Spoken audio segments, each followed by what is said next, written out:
Good morning mga boss. Welcome back sa ating channel, Tilaok Pinas.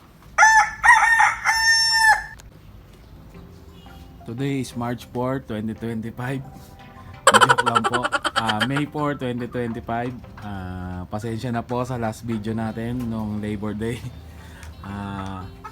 Imbis na May 1, no, March 1 pala yung nasabi ko. Buti may nag-comment sa atin, no. Shoutout dun sa dalawang nag-comment ng ng March 1. Buti na lang sinabi nyo at nakita ko.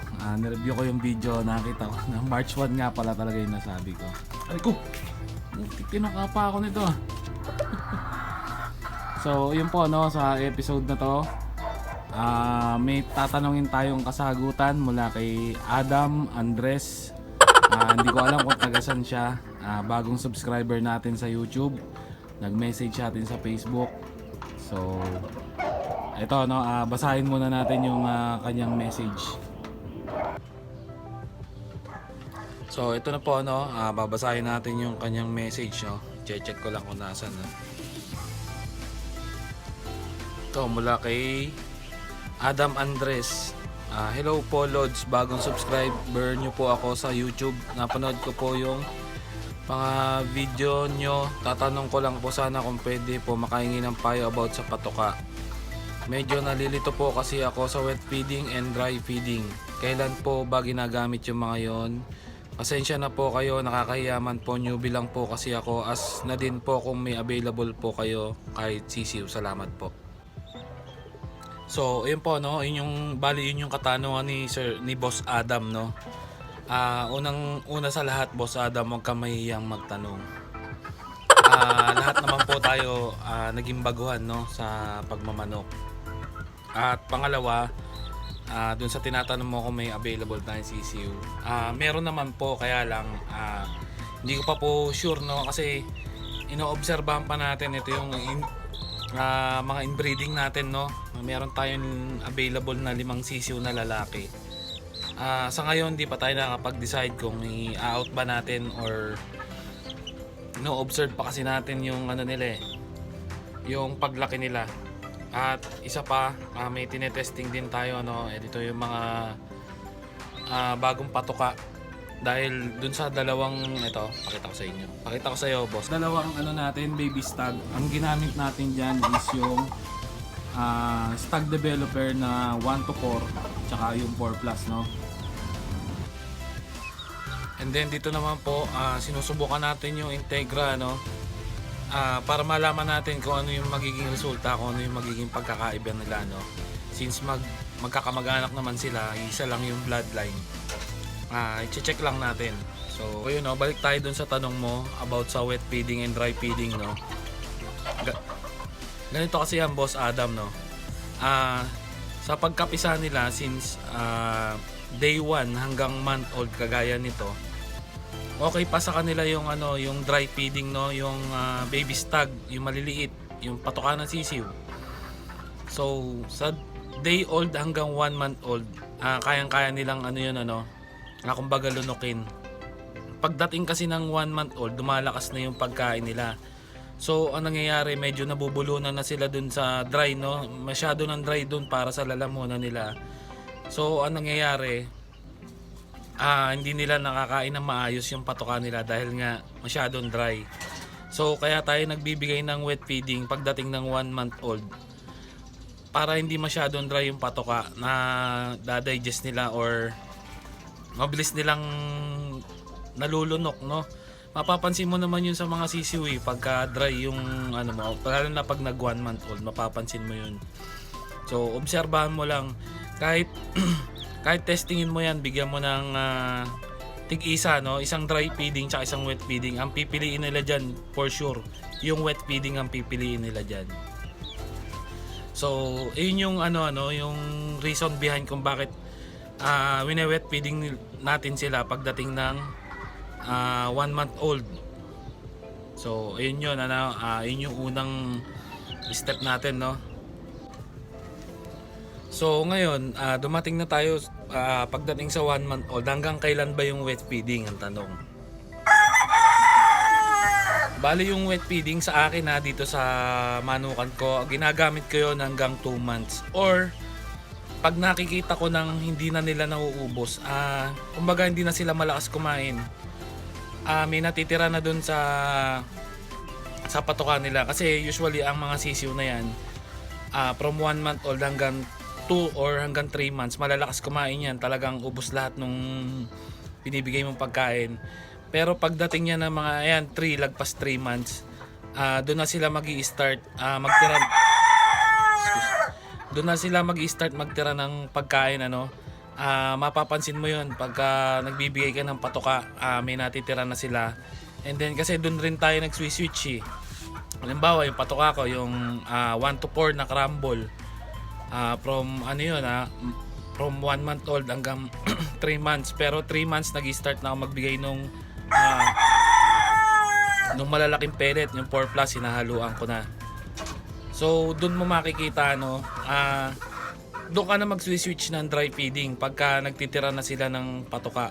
Usually mga 3 months old ngayon, ayun, kagaya nung kanina yung mga baby stag natin. Wet feeding sila from month old hanggang 3 months. Tapos nung nakita ko na nagtitira na sila ng patoka, doon ko na din na dry feeding. So ito na yung pumapasok yung mga pellet na malalaki na. Halimbawa sa Integra is Integra 3000 yon, or sa GMP naman GMP 3, ganun. So doon ulit tayo magbibigay ng dry feeding kasi nga ang disadvantage naman ng wet feeding is syempre babantayan mo yung patoka niyan. Pag wet feeding pa rin yung gamit mo, pag may natirang patoka yan, hindi mo na siya hindi mo na makukuha, hindi mo na maibabalik sa lalagyan. Unlike sa dry feeding, kasi yung sa akin inoorasan ko 5 minutes, kunyari 40 grams, 5 minutes. Pag hindi nila naubos yun, binabalik ko na yun. So hindi na sila kakain nun. The next patoka ko na sila pakakainin. So dun sa sistema na yun, maiwasan din natin yung yung tinatawag na overfeeding, no. So dry feeding, dahil nga ayun nga yung disadvantage pag wet feeding na pag malalaki na sila, hindi na sila nag-uubos, no. Diyan na rin nag-i-start kasi yung nagiging picky sila dun sa mga patoka. So dapat lagi mo tatandaan, lagi nilang inuubos yung patoka nila, no. Ayun, wag ka rin mag-overfeed. So ngayon naman, pagdating naman nila ng 4 months old, no, so puro dry feeding na ako niyan. Yung iba nagbababad ng mga grains, no, patoka, diyan na rin nag-i-start magbigay ng mga grains. Yung iba naman 2 months old pa lang nagbibigay na ng mga crack corn, yan, pampalakas ng panunaw nila para masana yung panunaw nila, no. Sabi nga nila, mas malakas yung panunaw, mas malakas yung manok. So ayun lang, no, simula 1 month old hanggang 2 to 3 months yan, diyan ka magbibigay ng wet feeding. Kagaya nga nung sinabi ko kanina. Then pagdating ng 4 months old, dry feeding na uli. Nasa sayo naman yun, boss. Dun sa mga makakanood, para lang disclaimer lang, para lang po to sa mga newbie, no, kagaya ni Boss Adam na siguro ngayon pa lang siya mag-breed or mag-start magmanok, no, dito sa industriya ng game fowl. So ngayon, pagdating naman ng 4 months hanggang pataas na yun, maintenance feed ka na. Nasa sayo na yun kung ano yung pipiliin mong patoka. Meron dyan yung mga ready mix na kagaya ng mga Enerton, or pwede ka rin mag-mix, no. Sa akin, ginagamit ko dito pag maintenance feed, ganun pa rin, pellet, tas nagdadagdag lang ako ng mga grains.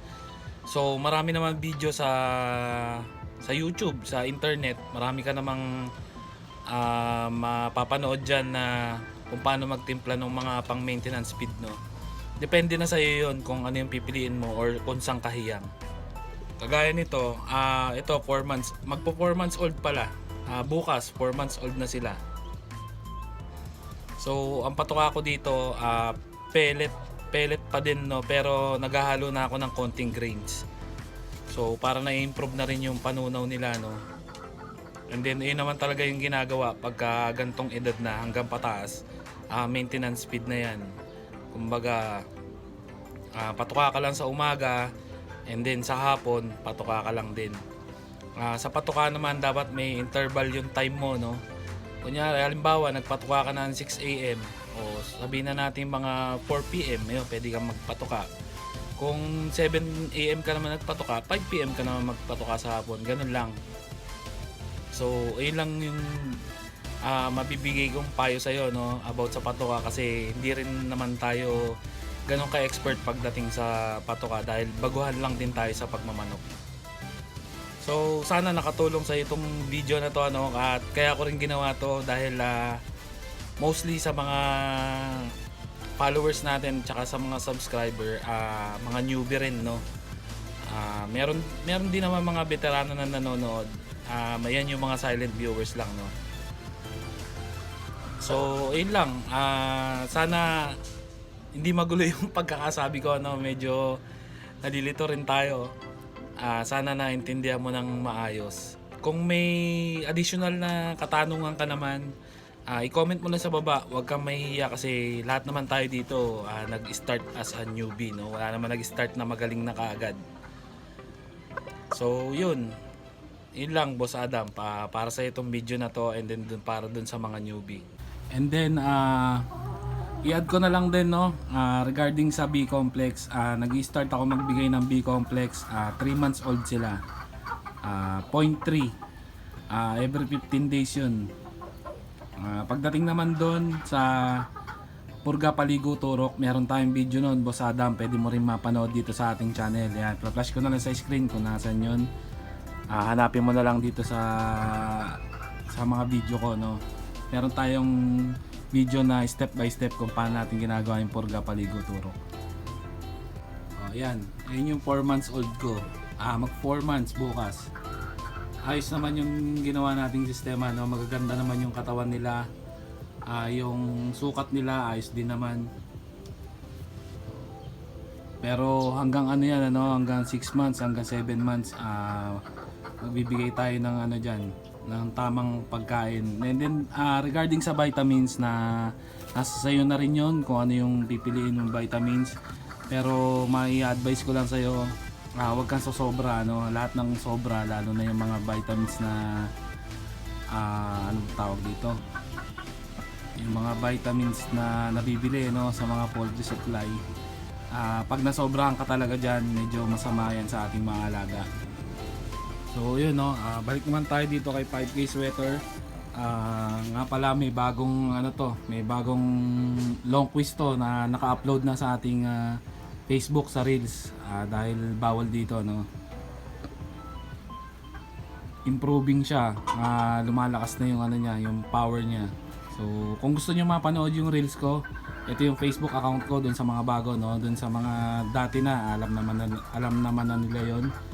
Kung gusto niyo mapanood, nasa Reels ko lang, ito yung Facebook account ko, i-flash ko sa screen.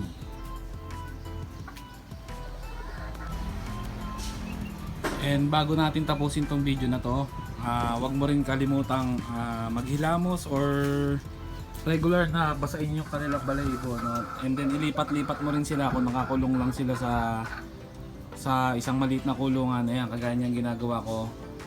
Regular ko yan ginagawa every other day, or pag maluwag yung time ko, no, pag wala tayong masyadong trabaho.